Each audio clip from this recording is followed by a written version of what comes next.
Alrighty, ladies and gentlemen, we are back at it again with another revenue situation. And this time, it is the revenue monthly report that is occurring right after WuWa's anniversary has launched. And so there is going to be a ton of misinformation. There is going to be a ton of doom posting. And of course, a lot of clarification that we need to do on our end. So we got the list pulled up over here. We've got all of our supplying information good to go. And of course, it's going to be time for us to actually start addressing some of the nonsense that you're already beginning to see on Twitter. So first things first.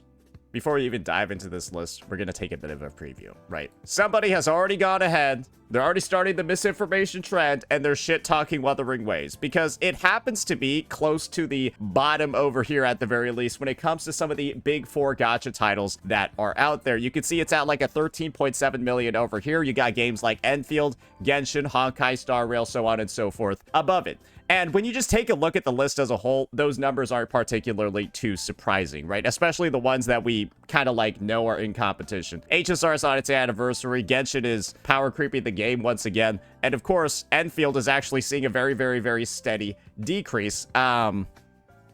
Even though they just released like their Archon equivalent unit. Yeah, isn't like Zhuangfeng Yi supposed to be like the most like popular shit ever? And like she's the only banner as well. Yeah, that's not really looking too good. But the real number that we're going to be focusing on over here, ladies and gentlemen, is of course going to be Wuthering Waves, because a lot of people are going to look at this and think that the anniversary was an absolute bust. The anniversary was an absolute failure, right? That the anniversary, even with things like the double top-up bonus, refreshing, all of that, the new unit, Hiyuki, all of that goodness, it wasn't very good, and nobody's really spending. This couldn't be further from the truth. Because when you look at the date and you look at the timing of Wuthering Waves' anniversary, well, let me just show you my calendar right below me. It was literally yesterday, or really 2 days, not like yesterday and like a quarter of the day on the 29th. When it comes to Sensor Tower's numbers and when it comes to like Sensor Tower's findings, right? All you really need to do is like go up to the website and you'll get one disclaimer that pretty much explains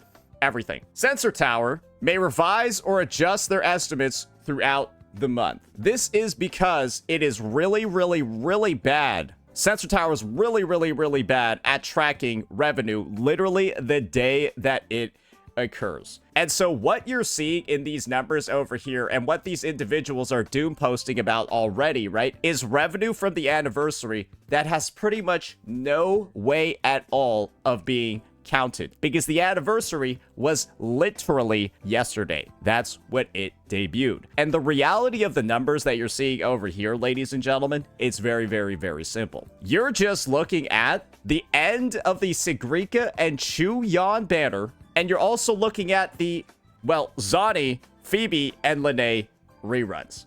That's pretty much it. There's virtually nothing else that can actually even be counted for here. And the surprising news is that this is unironically a fantastic result for Wuthering Waves, seeing potential growth like this for one main reason. Sigrika is, and I think she maintains the record for, the lowest earned unit in the game, as well as, I think, potentially the lowest revenue unit in the game across pretty much every single platform, every single measuring opportunity ever. Everyone kind of knows that her nickname is Skiprika.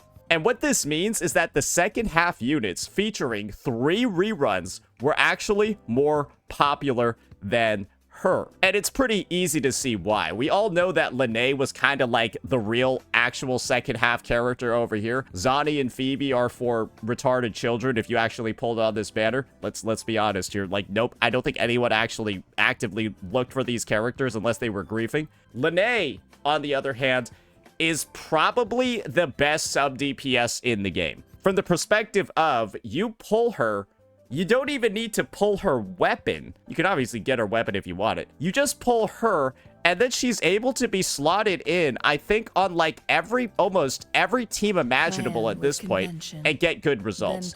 She's also a best in slot for Hiyuki, at least in the present, best in slot for Imeth, best in slot for Yuno, and of course, she works in so many different team compositions. It's crazy, especially alongside her partner in crime over here, Mornier. That's the reality of a unit like her.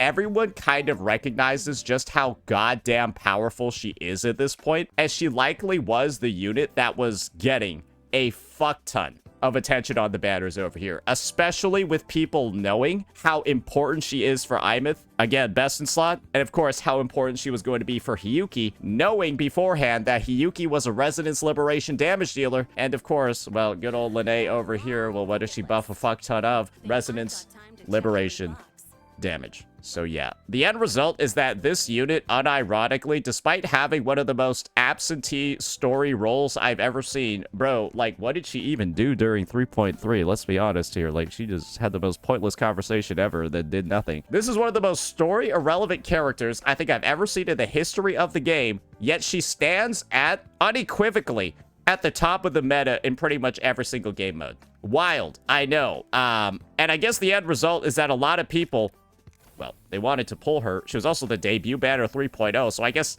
I wouldn't be surprised if Lene is actually one of the highest ownership units in the game. She might actually potentially be at the top. That would not surprise me at all, especially after this banner. Now, the next bit of, like, misinformation that we need to talk about over here, or really the next way to dispel the misinformation. Stop fucking spraying me. The next bit of misinformation that we need to talk about over here, or the way to dispel it, is, of course, the actual sales numbers that we're seeing over here. Because people have done a little bit of digging, especially on platforms like good old Steam, as well as some of the other stores as well. We got Zhao Simao over here with a bit of a post showing that Wuthering Waves in Japan, at the very least, is literally rank 2 on the top bestsellers list, only beaten by Counter-Strike, Go, and of course, right in front of Pragmata. Remember, this is Japan, so like, this is like their... Isn't this like a Japanese game? Like, the Japanese people love this shit, and I guess everybody likes gambling. That's why CSGO's at the top. Wuthering Waves is ranking second over here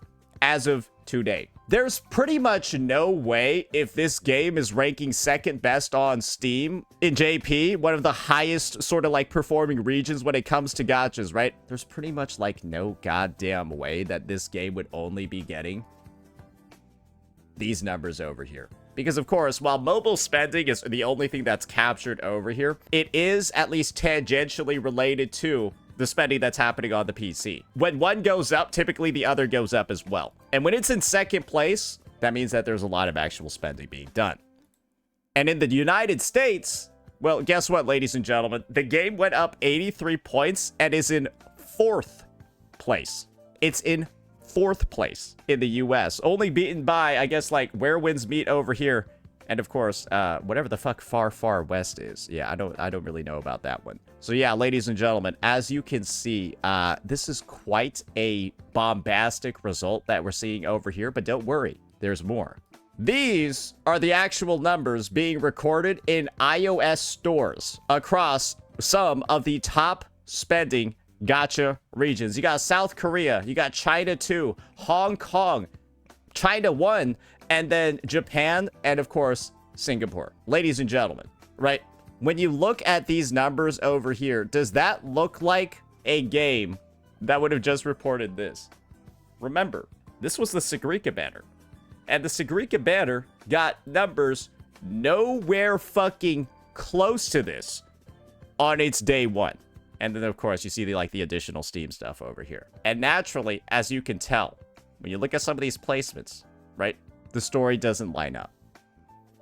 The main conclusion that we're trying to draw over here, right, even taking a look at, like, poll tracker numbers that people are doing, apparently, like, 4.4 million and stuff like that, is that the numbers that you're seeing people doom post about when it comes to this gacha revenue report in April, it's only going to be counting 3.2 stuff. And moving forward, right into May, that's where we're actually going to see probably one of the most ridiculous jump ups we've ever seen in the history of the game, because that's going to feature Hiyuki, and then of course this. I mentioned it at the start.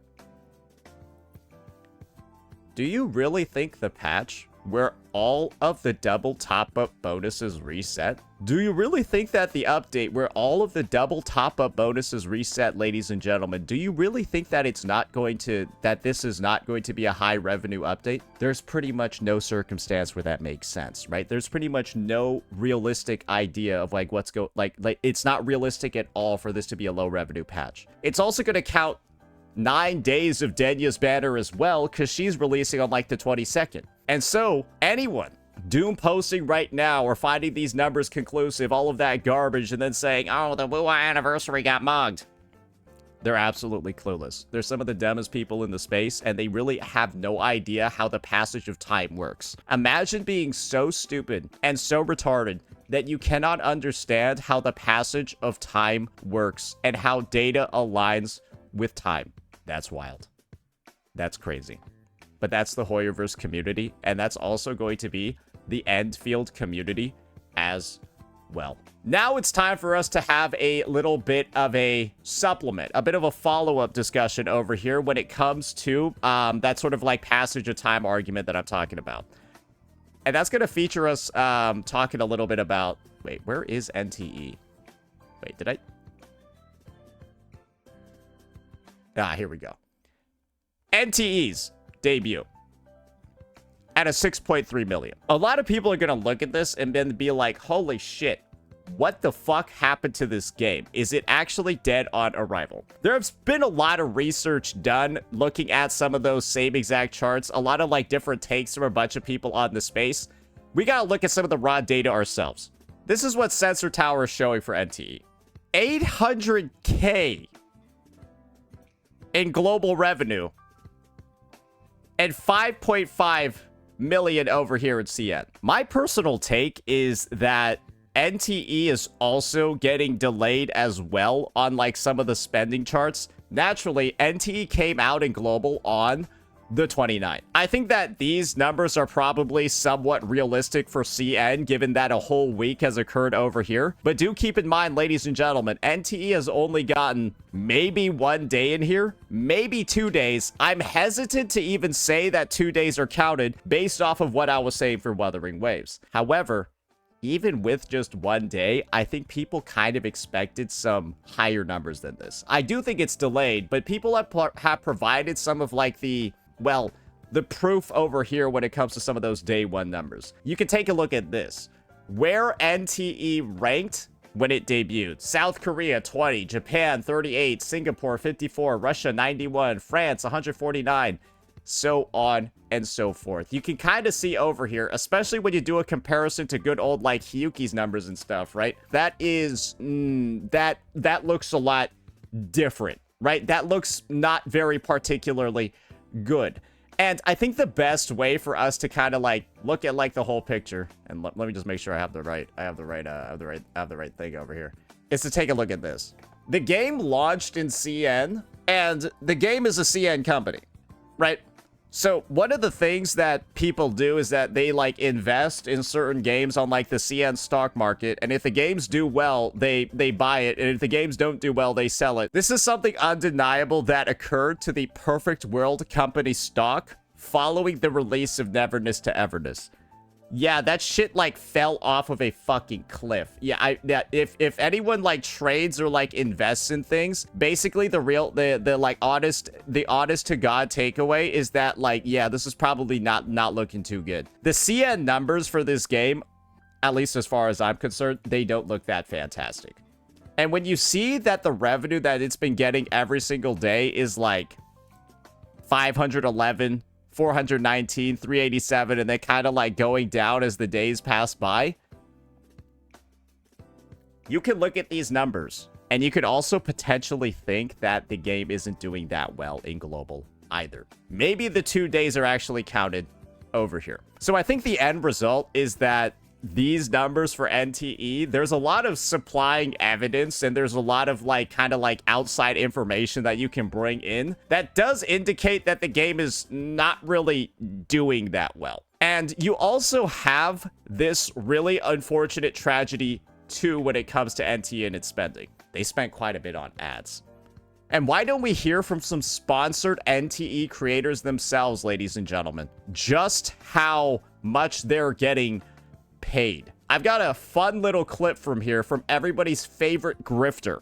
Fun little clip over here. Let's take a listen. The amount of money that NTE is spending on marketing is going to go crazy. Let's just say that. The amount of money NTE is going to spend on marketing is going to go crazy. They've been sponsoring CCs like Asmongold, Emiru, XQC to go play the game. And this is the harsh reality over here. They also been spending a lot on ads. This is the popularity of the game.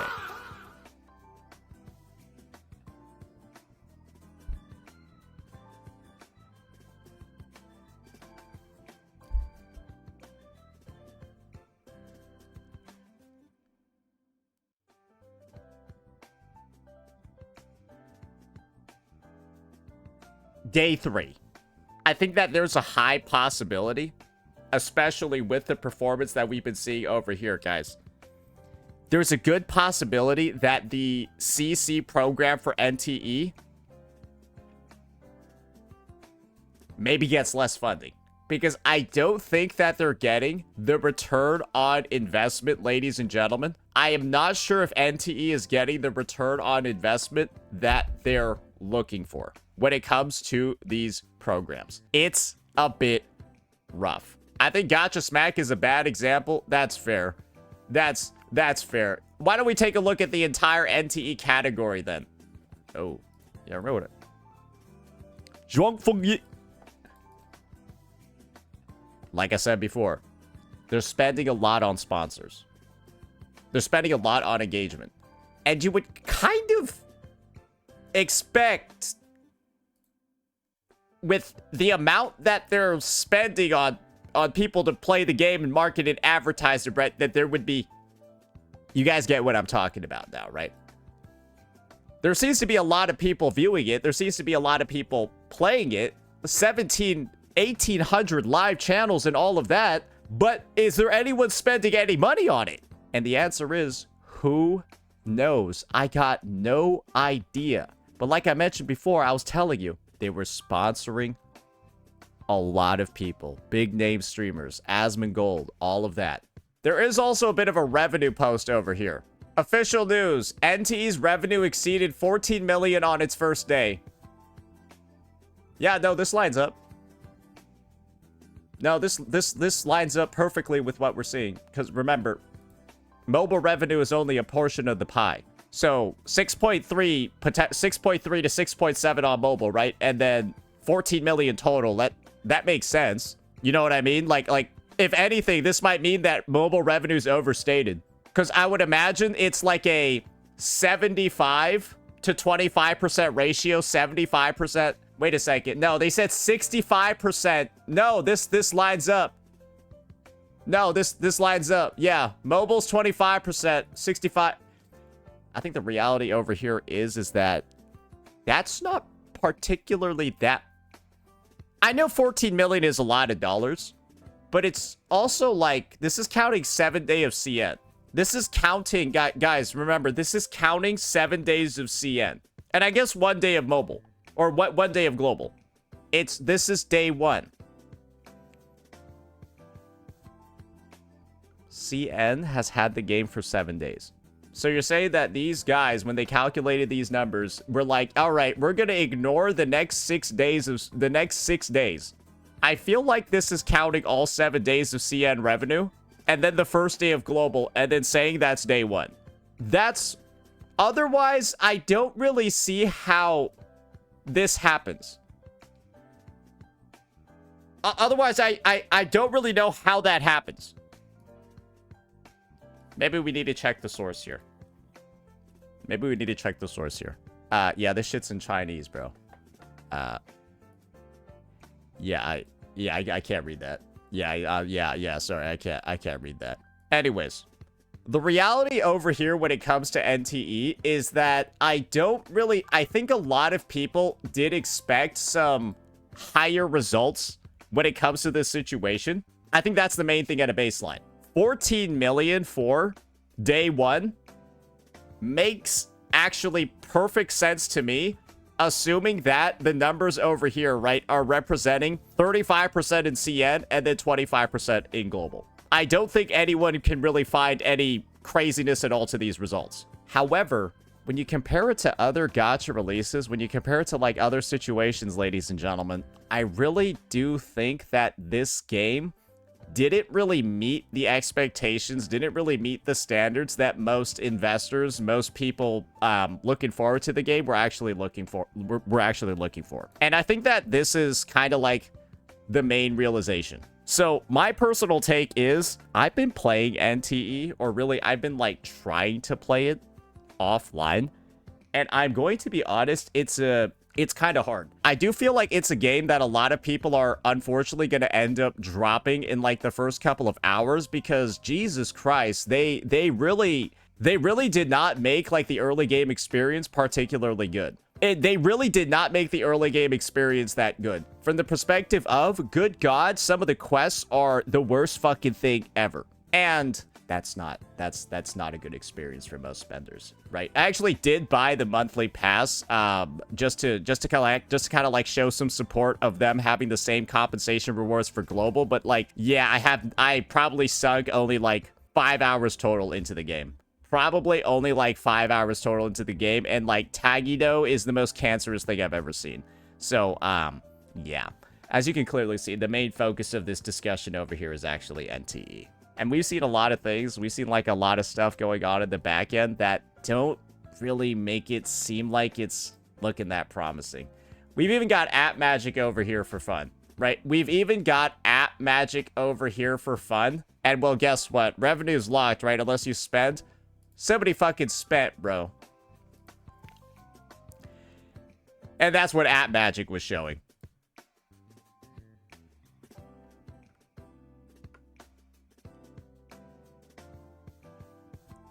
Revenue that's higher than 2 million, but under 10 million, which again lines up with the exact numbers that we're seeing from Sensor Tower, and of course lines up with these numbers that we're seeing here. Most other gacha releases, at least from what I've seen before, typically get to around, was it Enfield, like 210 million or something like that? Like Wuthering Waves was like 70, 80 million or something like that on like the first couple of days. It's 172. It's much below the competition, at least in terms of what we're seeing over here. And I think that's clear to pretty much everybody. Now it's time for us to do a bit of a review over here of some other rather disappointing results. Yes, Endless Zone Zero. I don't know what happened here. Yeah, I don't think that there's any excuses you can use to talk about ZZZ, because it got Thanos snapped and then more. I would love to say that, like, again, like the whole PC revenue mobile composition is, bro, they got Thanos snapped and more. That's less than half of what it used to be. Target audience, teasing the new units, all of that. Sissia, Gunnar. This might be the lowest revenue update in ZZZ history. At least from what I'm seeing over here. They had their last Angel of Delusion. Then they had Sissia, the like snake Gunnar prostitute looking character that I think is meta-wise the worst thing in the history of the game. I don't know what these guys are doing. In this fake report, I can agree with you that this report does not show even close to the full picture when it comes to these games. But the fact that the mobile revenue got cut in half is kind of significant. Like we can say, right, that this isn't the whole pie, that you're only seeing a piece of it, but like even the piece that we're seeing got cut by more than half. And unless like snake lovers and Sissia pullers happen to like only be PC players, and like the numbers are actually way crazier than what we're seeing on the PC, I think that this is just a general indicative sign that version 2.7, I think, was a tremendous fucking flop. And version 2.8 doesn't look like it's going to be that great either. This game is truly, I think, the weakest link in the Hoyo portfolio. And a lot of people are probably going to be dropping it very, very, very soon before people even get to 3.0. That's my personal take, to be honest. I don't know what's going on with this. Like, I don't even know. Like, I feel bad talking about it now. I feel bad talking about ZZZ. And I shouldn't, though, because it's a Hoyoverse game, so they deserve it. Now let's move on we got AKE.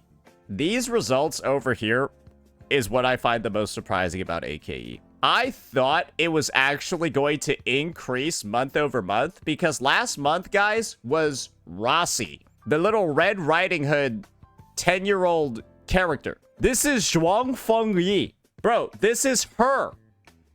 Like, the Archon, the Sentinel, the, like, main push character. What? Oh, then again, you take a look at the viewer numbers. All right, and the reason why I think we're starting to see more of Enfield's true numbers is because Enfield now has a competitor. This is called pay-to-win engagement. This is called pay-to-win viewership, where companies, instead of actually making a game people want to watch and play organically, they pay people to play the game, and then they pay people to watch it. This is the reality of Enfield. It is possibly the worst gacha game that has come out in like the past couple of years. I think it's actually worse than NTE, if I'm going to be honest. I think NTE is probably going to stabilize at a higher viewership than Enfield as time goes on because this game is so fucking bad. Genuinely, this game is so fucking bad. But every single patch, it'll get a fuck ton of viewers because Hypergriff pays people thousands of dollars to pretend that they play the game. Because they've got, like, cash to burn, I guess. And the reality over here, ladies and gentlemen, is that I think these projections that we're seeing for mobile, they're just going to keep going down and down and down and down as time goes on. Because the game is just not fun, bro. People are quitting it every single day. Thousands of people are quitting this shit every single day. Because, like, the gameplay loop and all of that stuff, it's some of the most unfun mechanics I think that have ever been designed in a game before. It actually feels like a second job. There's no other game. I think Genshin actually feels like more of a game than AKE, and that's impressive. And now with NTE going out and doing the same pay-to-win engagement strategy, right? Paying a fuck ton of people to play it. You got a lot of competition over here right now for AKE, guys. Because it's going to be like, hey, do I grift for NTE or do I grift for Enfield? But the thing is, I don't even think you need to grift that much for NTE because you can legitimately at least have fun in that game. This game, you know nobody's having fun when they're playing it. And the player base knows it's fake as fuck. That's why the YouTube engagement numbers, ladies and gentlemen, for the game look like this. Arknights Enfield. Holy fuck! It just falls off and the peak gets lower and lower every update, bro. This was 1.1 releasing. This is 1.2, bro. The peak literally just gets lower. I remember this was the Zhang Fengyi release. The main push character, all of that, and it was worse than the fucking Tank update. This game is dead on YouTube. People are literally destroying, murdering their channel's livelihood to cover this game. It's such dog shit doo-doo water. Metrics-wise, analytics-wise, is pathetic. And the only content you see surrounding this game is from people that are actively murdering their channels live. Like this is the thing. This is, I think, the biggest victim of the AKE syndrome. Why are you making videos about the game unsponsored? Like, what are you doing? You're literally watching the views dissipate into thin air. Whoosh, goodbye. 18K on release. 14, 6.3, 5.1. Because he likes the game. Great. He's also trying to make content creation a career because he's taking sponsors, so he's trying to make money out of this. So, like, hey, like, what are we doing here? Are we making content because we like games, or are we making content because we want to make money? Hey, at this point, you got to make a fucking decision. And if you're taking sponsors, I assume you're trying to make money. And this game, ladies and gentlemen, unless they're paying you to make videos, this shit is a fucking channel killer. It is a fucking channel destroyer. That's why nobody uploads AKE content nowadays, except for, like, this guy. Ladies and gentlemen, that's the reality of this title over here. Now, going back up the list, I think this is the most embarrassing shit I think I've ever seen. How is the regular Arknights?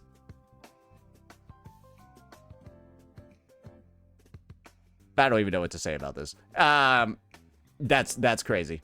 Genshin still remains Genshin.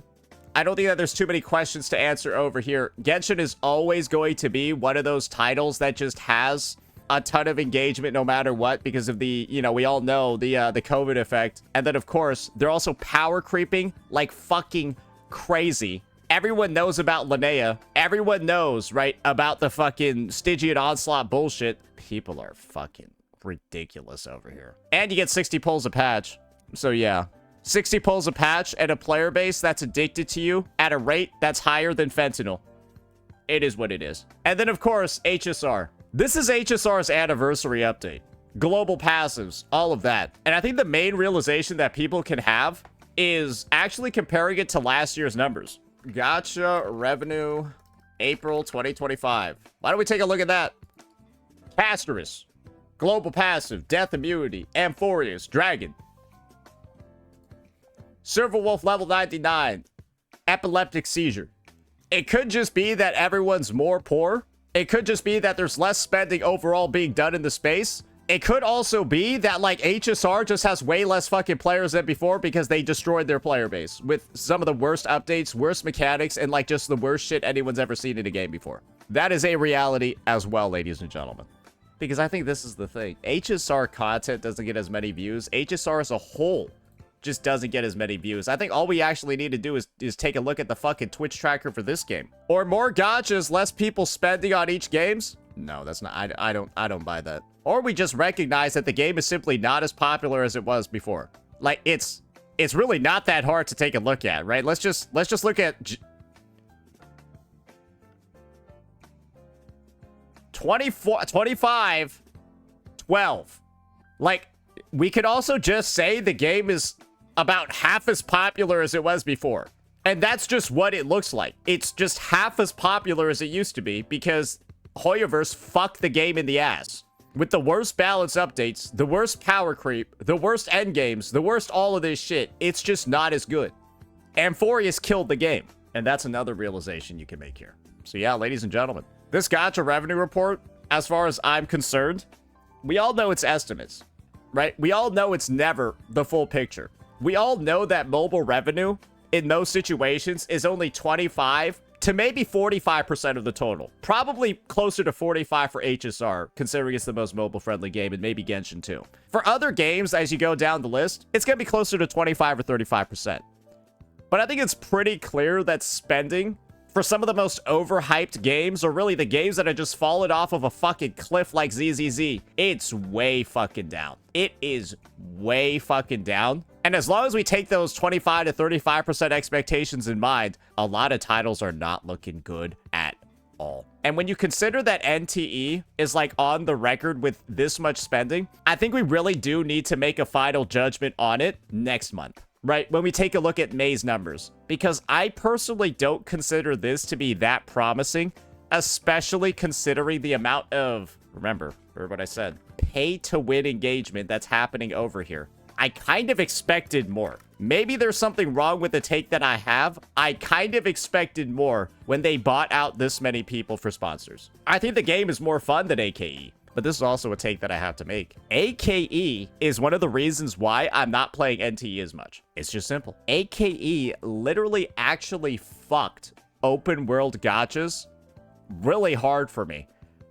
Because I feel like even though I made thousands of dollars in like revenue, engagement, streams, etc. covering AKE, I still feel like I wasted my time playing that game. I made thousands of dollars covering the game, but I still feel like I wasted my time. Imagine the people that didn't make money, that weren't able to make content, all of that stuff. How bad do you think they feel about engagement and stuff like this moving forward? Yeah, it's rough. It's hard. And I think AKE is one of the reasons why this game is going to have potentially a drop-off in engagement. So the main takeaway is AKE ruined the gacha space, and I think it's pretty clear from the numbers and the results that we're seeing over here that that actually took place. Let me know what you all thought. Peace out.